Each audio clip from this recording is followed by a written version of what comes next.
Oh lordy, morning. I have no idea how to put this video together. I honestly don't. Dude, I've been out here shooting video. I've been carrying this stupid camera around with me for a solid week, and I've been shooting so much different stuff out here that I have no idea how to piece this together. So if you're looking for some continuity in the editing of this is the wrong place for sure. John and Jeff have been out here. Matter of fact, John and Jeff are coming back out this morning. They're going to cut the back. They're going to help me with some stuff. Anna, techie farm lady, has been out here working. She's been shooting some funny stuff out here too, posting up on our Instagram. Entertainment, dude. I mean, she's funny as heck, but she's also helping out here. The Good Witch was out all week. She couldn't help in the garden, so I've been up there doing the garden stuff. She'll be out here next week. Anyways, I'm going to roll through stuff. I'm going to show you some weird stuff that we're doing out here. So hold on. I know I'm probably going to create more questions than I am answers with what I'm doing out here. So here we go. I'm going to go step by step and try and break it down.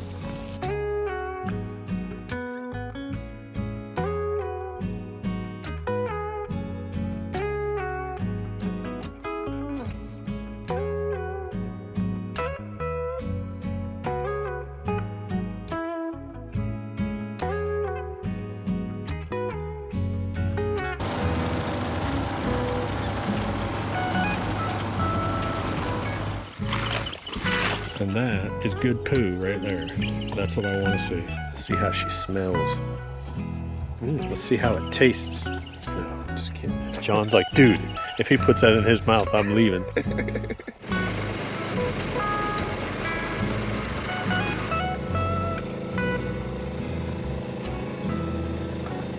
All right, so I have Pennington contractor mix.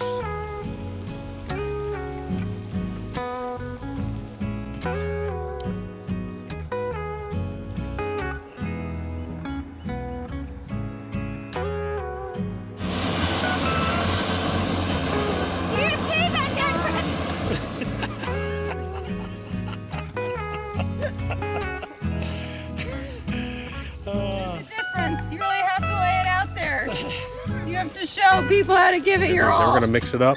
We're going to put it into a pile. And tomorrow morning, same thing as the other one. I'll come out and I'll put a temperature gauge in it.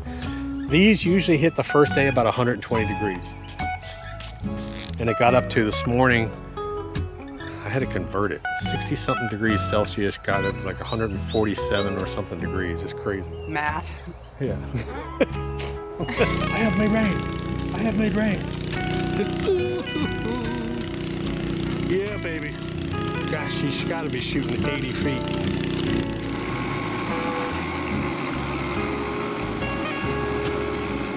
So like I said, this has been a crazy week. What I'm going to do is I'm just going to walk you through what's going on here. And trust me, it's going to cause a lot of confusion. This is my arch enemy. This, when we bought this place, I'm going to put up what this looked like. This was absolutely disgusting.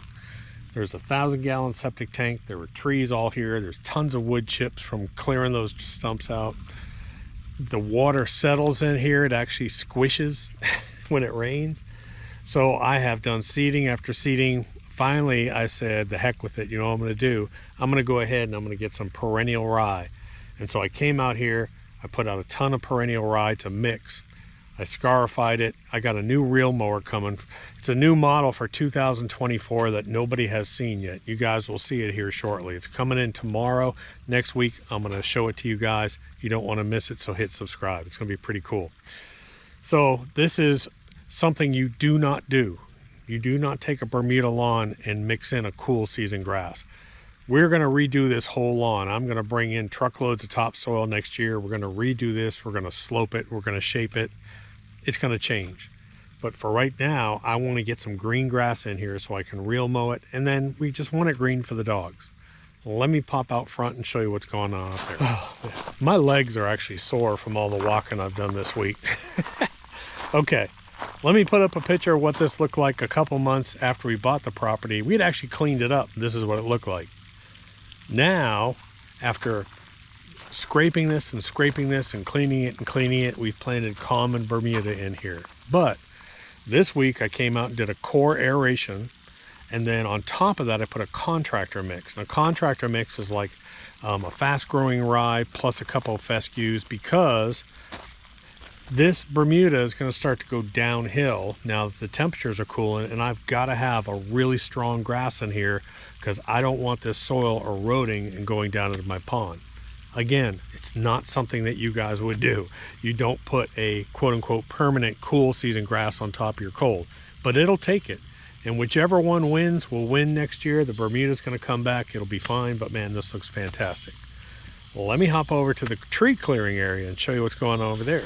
Okay, see that tree? See those trees right there? From there, all the way up here was solid, nasty, thick woods. We had a company come in that they actually push the trees over and pull up all the roots, and they cleared out probably 80 big trees in here. So this area now has been completely worked by them, then worked by me. I came in with a skid steer and worked this and worked this and worked this. I've put down 3 different types of grass seeds, 2 types of clover, including micro clover. I've put turnip and brassica. The problem is we're in the middle of a drought. I've had no rain. I mean, 3 weeks without rain. So I ran to Tractor Supply, got some parts I needed. I got my big irrigation sprinkler fired up, and this is watering this whole thing, and I am absolutely thrilled to death. Now I'm happy. That gravel pad over there, that gravel pad you see over there, we have already ordered, it'll be here in about 5 weeks, a custom built shed, studio, guest house. It's gonna be popped right over there. It's gonna be really cool. We're gonna do some cool stuff this winter. I may even do some podcasts from over there. That'll be really cool, it'll be fun. So just something different, you know? Okay, so the house is back over here, and this is what I call my green field. Now this was disgusting when we bought it.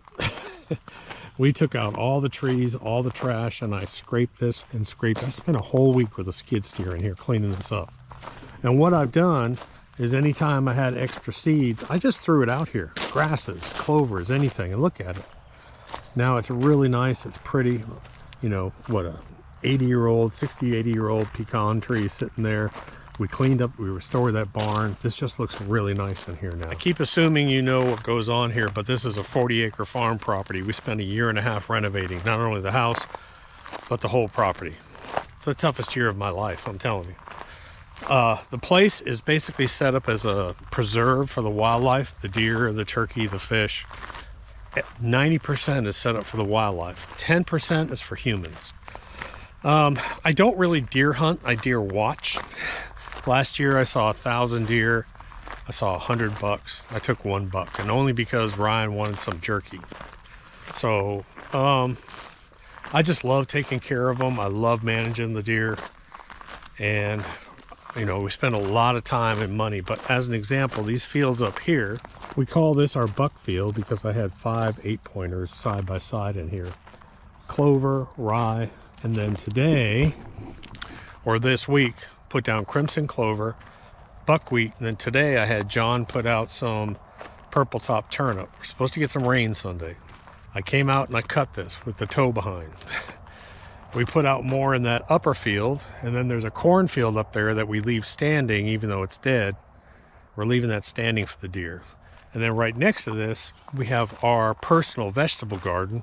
Let me pop in here real quick. So this is all sort of changing over for the fall. I can't believe these tomato plants are supposed to be dead from all the blight, and look at them. I have at least 100 red tomatoes just sitting on the vine.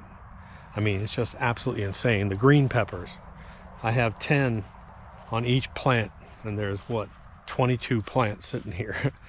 These tomatoes, they're supposed to be dead, blighted out. They're getting close to 10 feet tall. Crazy. Sweet potatoes, we're playing with sweet potatoes. 2nd generation tomatoes. Replanted my beans over here. Made dirt booster compost. We were out here with the good witch, with Ann. Look at this. Look at that white mycorrhizal fungi in there. Look at that. That is just absolutely gorgeous. It's still nice and hot. Heck, it's steaming out here now. Look at that. It's actually steaming right now. Beans. These are planted 2 weeks ago. Look at that. No fertilizer, just dirt booster compost. This is crazy. 5 weeks ago, I planted cucumber seeds with just dirt booster in the soil. Look at that. Look at that. Look at those cucumbers. Look at all the flowers on them. And I already pulled There's about 20 baby cucumbers, and I pulled a full-size cucumber already off of this. It's just crazy. What are you doing now, Doc? I am disinfecting my bored well. This is a bored well. 30 inches across, about 25, 30 feet down. This is solely used for irrigation. The house used to run off this. We have a 600-foot well that we drilled.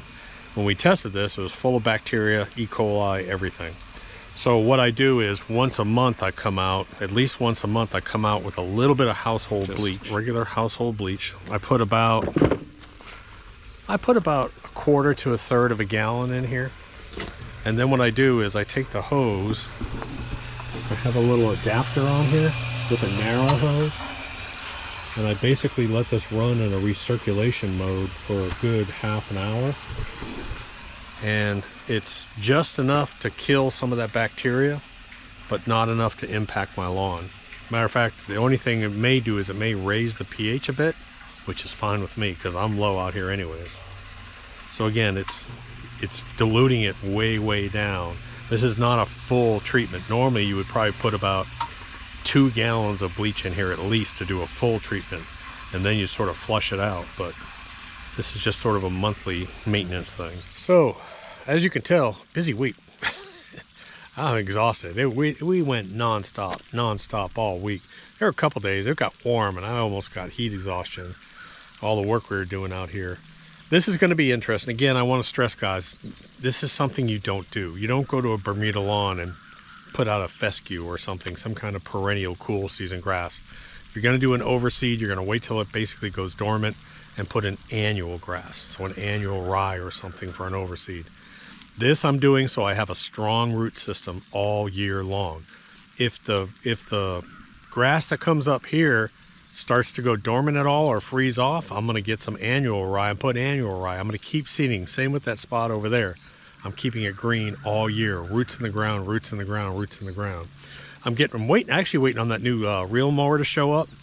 That's going to be interesting, that 2024 model. I'll do a video on that here, a couple videos on that. I'm getting ready to do some soil testing. This is a good time to do soil testing because as your lawn, as it gets cooler and cooler, if you need to do pH adjustments or understand your soil, get some soil testing done.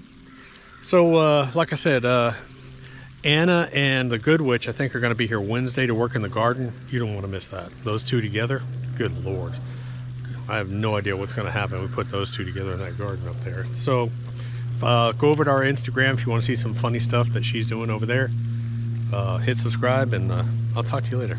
Doc.